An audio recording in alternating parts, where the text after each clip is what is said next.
Hello guys, welcome. Today there's a pressing issues I want us to discuss.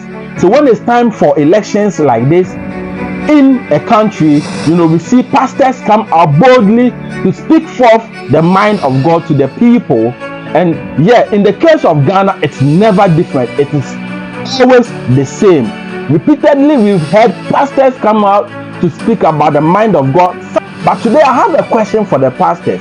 The question is it that God is interested in appointing somebody to become a leader of a country to perform certain tasks, or God is only interested in appointing somebody to become a leader to occupy space?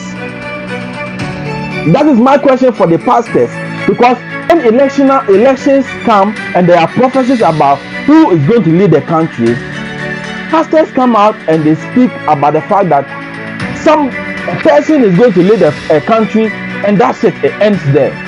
The question is, don't they ask God what the person is coming to do for the country or for him, God? Don't pastors ask that question? Because they only come forth and say this person is going to lead this particular country, and it ends there. Don't they also ask God that if this person comes and the task that he is supposed to perform, he doesn't perform, what do God himself do to the person, or the punishment God will give to such a person? Don't they ask God? That is my question to pastors. Because me personally, I am not sure in the case of Ghana, as we are heading towards election, I am not sure that Ghanaians are going to vote because they want to vote to elect a leader to occupy space. I am not sure, because I am Ghanaian and I'm not going to vote for somebody to just come to occupy space. I am going to vote for somebody who is going to take forth this country and transform this country from what it is not to something that it will become in the future, that we all will be proud of, or someone who is going to change what it is right now that I am to somebody that I am not, for the betterment of my people or for the country that I live in. That is why I am going to vote. I am going to vote for prosperity. I'm going to vote for transformation. I'm going to vote for somebody who is going to shape this country in a way that we all want to see. That is what I am going to vote for. And I am a Ghanaian, and that is what I am expecting somebody who is going to lead me to behave or to do for me. And most of the time when we see prophecies and they are just in the name of somebody occupying space, it hurts me a lot. Okay, it hurts me. Is it that our pastors are afraid of God and that they don't really ask God what the person will function when he becomes president of the nation or a leader? Do they not ask God what the person, or they are not even interested at all? Why would you prophesy that somebody will become a leader and that's it? No, I am confused. Because I am not sure that when God chose Lee Kuan Yew, a great leader in the Singaporean history, he just chose him to become a leader, and that was it. Because when you see Singapore today, it all started because of a man called Lee Kuan Yew, who became a leader in the Singaporean history and transformed the country from what it was not to what you see today. You get it? I'm not sure when God chose Xi Jinping, the president of China, he just chose him to become a leader. But you see what China is doing today, it's because of the initiative of somebody who have a vision to transform a country and a people. And that is what you see China do today. You get me? I'm not sure when God chose Dr. Kwame Nkrumah, he chose Dr. Kwame Nkrumah to become a leader who occupies space in Ghana. But for years, the man is no more.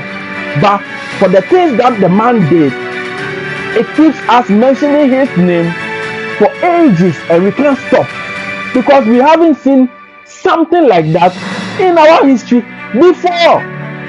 Is it that I am confused, because when we see a country like Dubai today, it is not just that people came to occupy space.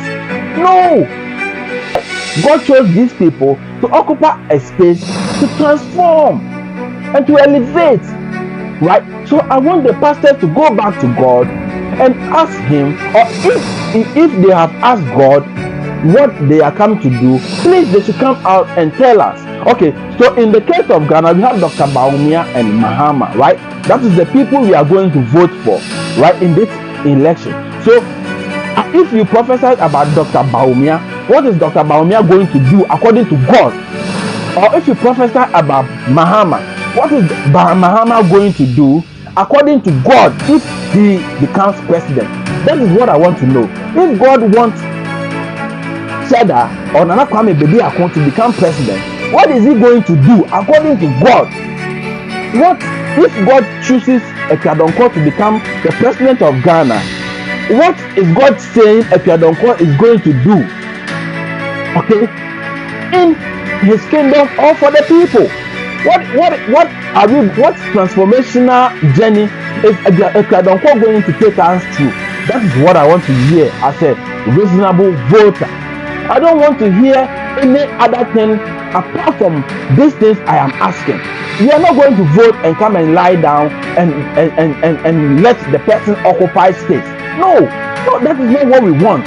As a country, it's about time that if certain prophecies or these pastors come forth to prophesy, we have to delve deeper and ask, what is it that God is saying about this person? For that reason, he wants him to become a leader of this country. Then we can now make decisions out of it, right? But if you want to tell us that God wants the person to become a leader and that's it, and there's nothing that we can say about or do about, then that's in it alone, for me, doesn't add up. We want God to give us somebody that is geared towards the people and their transformation into another phase that we all haven't seen before. And that is why we want to go and vote, something that will encourage us to move to the polls and we'll vote, right? So we want to vote according to God's direction. But what is the person that God is giving us do for us?